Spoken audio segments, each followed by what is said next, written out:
আজকে খাবো বাড়ির গাছের লাল লাল পেয়ারা মাখা। পেয়ারা মাখা কে খাবে? পেয়ারা মাখা। পেয়ারাটাকে প্রথমে আমি ধুয়ে নেব। তো পেয়ারাটাকে প্রথমে লম্বা করে কেটে নেব।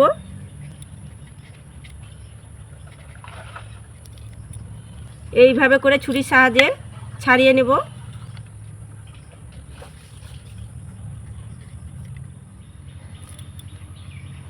এই দেখুন এভাবে করে কেটে নিয়েছি।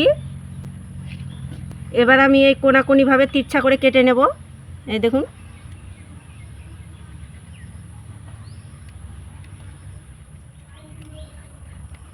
এইভাবে করে কেটে নিয়েছি। দেব লবণ আর দিয়ে দেব লঙ্কার গুঁড়ো। তৈরি হয়ে গেল লাল লাল পেয়ারা মাখা।